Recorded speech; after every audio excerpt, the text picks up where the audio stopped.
Thursday night football. Yep, it's the Panthers. Yep, we take a look at a heavy favorite here. And you know me, Kyle. I look at these games and say to myself, I don't want to dip into the home or through the away team. But now we're seeing across the board, Pinnacle offshore -8. FanDuel, New Jersey, 7.5 -120. DraftKings, 8.5. Bet365, 8. You're over a touchdown in every single market you want to bet. Also, take a look at the total here. 42.5 offshore at Pinnacle. 43.5 to 43 here in New Jersey. And I have to say, as we just start this one off, I'm going to keep it simple on this one because I do have some prop bets we're going to go over in a little bit. Yeah. But you know me, it's home team or no team. But there are some discrepancies that sometimes come into play.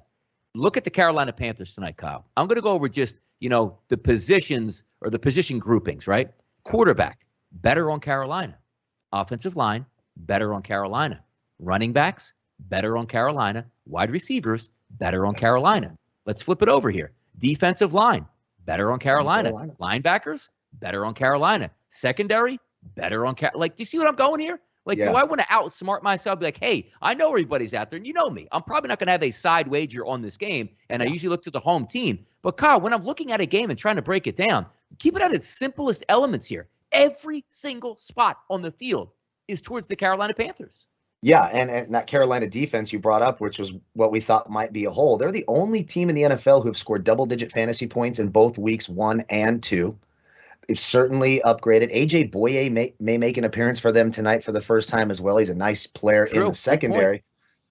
I mean, you're right. The advantages are there across the board. No, I'm with you. I'm not does everything about this say Carolina -8 and just take it and go? Absolutely. But do we really want to be holding the bag on a Thursday night with Sam Darnold on the road over a touchdown? That's a little bit scary for me. The one pick I almost pulled as that old seal of approval is that Panthers team total over 25.5 at -125. I think they get there. Terrence Mitchell's also going to be out in the secondary for Houston. Vernon Hargreaves has been torched on the other side. The advantages are up and down the board. The -8 makes it a little tough. Tugnut says in the chat, -6.5, pay the juice. I would feel a lot better about that over a touchdown. You and I are of the same mind. Home team or nothing on Thursday nights, but tonight it's really hard to back Houston with no Tyrod Taylor. Backup quarterback having a short week to prepare for his first ever NFL start. I mean, it's Panthers or bust for me. The way I would approach this, either Carolina first half, get that under a touchdown, or that Panthers team total over 25.5. That makes a ton of sense to me. Yeah, and you're looking also maybe a first-half spread, because if you think they're going to win this football game, Carolina, they're probably going to cover, but that's neither the point. You're trying to maximize your effort and see what sort of sides you can take, totals you can take, prop bets you can take. But if I just try to break it down again and say, all right, what would I like to do in this game? Do I want to lay the 8? Let's just say 8.5. We use it as a round number, just the highest number on the board. I necessarily don't like that per se. Do I think Carolina can cover it? Sure, I do. But having said that also, when you take a look at the game one, that's a nice win by Houston at home over a bad Jacksonville team. They go on the road. Up until Tyrod Taylor got hurt in that game, they're up 14-7. But also keep in mind, Davis Mills throws a fourth-quarter touchdown in that game against the Browns. You know what happened there? Yes, they're within a couple points here with a legitimate chance to win. Now, they lost by 10, but still, even with Tyrod Taylor as the starting quarterback, they covered that line. So they're 2-0 against the spread. Look at the first half here. I'm just going to use FanDuel just to keep it simple and one book. The Panthers -4.5, -120 in the first half.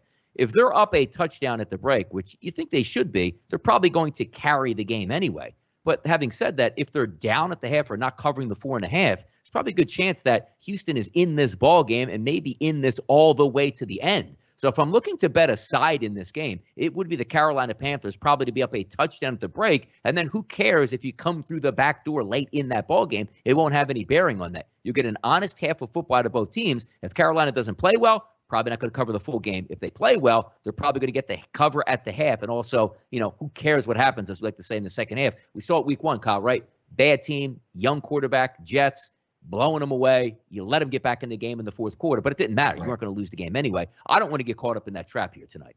Yep, completely agree. If I'm betting aside, it's the first half. 100% agree. And let's not forget, Carolina's got the coaching advantage. Did you see the bonehead call this Coley guy made last Sunday where it's 3rd and 15? They make it 4th and 2. They get 13 yards. There's a penalty on the play. You can retry the down at 3rd and 10. And he says, nah, we'll take the 13 yards and punt the football. That is such a scared, moronic, boneheaded move. And it's just moves that Matt Rule doesn't make. I like Matt Rule. He's one of my favorite young coaches in the league. I think he does a lot with a little, especially what he's dealt with his defense last year and then having to deal with Sam Darnold. Sam Darnold's been solid. He's hit his passing props both weeks. Carolina first half makes a lot of sense for me. Why mess with the side? I think the Panthers get to 27 points tonight. You're getting the 25.5. It's not juiced up. It's at -125. That's offshore at Bovada. I like it quite a bit. Panthers team total for me. If you're going to bet the side, I agree. First half makes a ton of sense. I do expect them to be up by at least a touchdown at the end of the first half. All right. Why don't we get to some prop bets in this game? Because I think sometimes you can make some money in props more than just being forced to bet a side or a total. Because particularly even, Kyle, when we look at the total for the game, I don't necessarily have a great feel either side. For a line in this game, again, not necessarily a great lean on either way. So let's take a look at some of the props. Now, this morning is when I placed these wagers here, but I do have a few of them that I like. I'll go over the first ones here for myself. Christian McCaffrey, first rush of the game for him to be over 3.5 yards at -130. Simple terms here, gets a handoff, runs for 4 yards, you cash that ticket. Gets a handoff here, gets 1.5 yards, you lose that ticket. I think he's a legitimate chance to get over those 4 yards on turf against not a great defense here. Second one I have here, Robbie Anderson's first catch over 11.5 yards. That's at +102. So again, layman's terms here. Robbie Anderson, deep threat guy, catches a 20-yard pass over the middle, you cash that ticket. Robbie Anderson catches a 4-yard out, you lose that ticket here. Another one I'm on. Christian McCaffrey, first half touchdown at +105. The reason I'm doing this, I had another video out earlier, -360 for the game here for McCaffrey, an anytime touchdown. That's ludicrous for anybody here. Yeah. So if you figure he's going to cash in a touchdown, you want it in the first half. And if he doesn't score a touchdown, you know what feels better? Losing a +105 as opposed to a -360. That's where I'm going that range. And also, there's a nice odds boost here. If you could post it, Esteban behind the scenes, do you have a little odds boost here, like in the graphic that we have? If you could shoot that up, because it's only $25 and it's at Caesars. Christian McCaffrey, love this over one. 99.5 yards, not rushing, not receiving, combined. 50 on the ground, 50 in the air, 60 on the ground, 40 in the air, over 100 yards there. I think that's legitimate. It's only $25. It's at Caesars, but I think that's a great play. Monday night Caesars, Kyle, had Aaron Rodgers +100 to go over 1.5 touchdown passes. Cash that in easily. I think that's legit. Give me some prop bets you are looking at tonight here. Well, let me just say, I was also going to mention that Caesars odds boost for McCaffrey. I love that one at +100. My favorite odds boost that I saw on the board. You can get some crazy ones too. McCaffrey 3 touchdowns plus like 480. There's some fun ones over there for Christian McCaffrey. In that same vein, mentioning Christian McCaffrey, and if you follow SBR on Twitter, as you should be doing, we give out a ton of plays over there every single day, and you also know when we're going live. Christian McCaffrey over 54.5 yards receiving at -125. It just feels like he, in his first 2 games, 15 targets. He's had 89 and 65 yards receiving in those 2 games. With Curtis Samuel leaving, they haven't really found anyone to take that slot receiver spot. It's been Christian McCaffrey's job. They have Terrence Marshall. He hasn't done a whole lot there in that spot. So I think McCaffrey gets over 54.5 yards rushing, and he could be there very early, and I like the price at 125.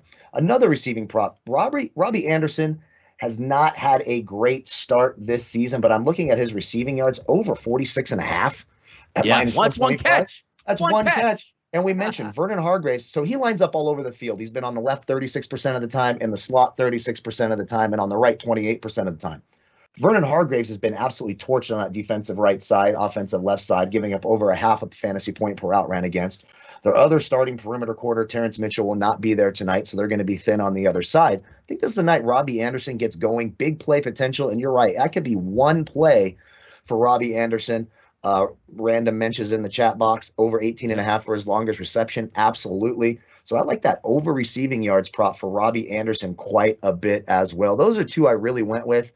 There's not a ton. Look, it's tough when you go to the Houston side because they're going to play 3 running backs all pretty equally. I almost went on the Mark Ingram over 38.5 yards rushing. He does seem to be the number 1 back, but you're seeing plenty of David Johnson and you're seeing plenty of Phillip Lindsay.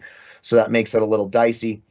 When you start looking at those receiving props for them, again, no Danny Amendola tonight, so Anthony Miller will make his Texans debut and get some work in the slot. Guys like Chris Conley, who've been playing a lot of time but aren't getting a ton of catches. Their numbers are low, 22.5 and 26.5. I'd probably lean the Conley one there. He's more of a vertical type of guy. but we just don't know what we're going to get out of this rookie quarterback. So it's a little tough to trust those. So for me, it's the McCaffrey receiving. I love that odds boost receiving and rushing at 99.5 at Caesars. And Robbie Anderson, I'm really, really taking a hard look at Robbie Anderson over 46.5. I think that's a great play tonight. If you want to get a little crazy, you could go to DJ Moore at 68.5. They have advantages across the board out there in the secondary for Carolina.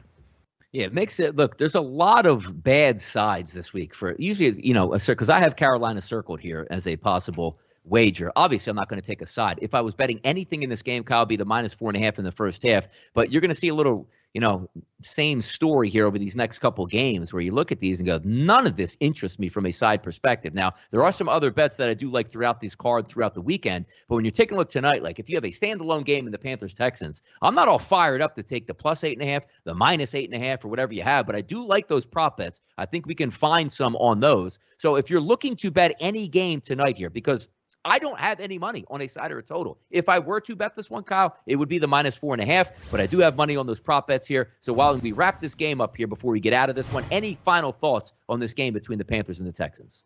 Yeah, I'm with you. If I'm betting a side, it would be the 4.5. I do have a lot of that team total. I keep gravitating to that 25.5. Carolina should be able to get to 27 points tonight with all the advantages, especially in that secondary and an all-world running back in McCaffrey. Again, it's a road game on a short week, so that gets a little tougher. But that team total is standing out to me, and those prop bets we talked about make a ton of sense. I kind of like this that Sean put up here too. Anderson over 43.5 and a McCaffrey touchdown at +175. I think that's really interesting as well. But for me, it's hard to hold the bag with the Texans here. Maybe you use Carolina as a teaser piece. People love to do those teasers, and you get it down to 2.5. That could be an interesting thing too, because if I was getting Carolina -2.5, I'd be jumping all over it.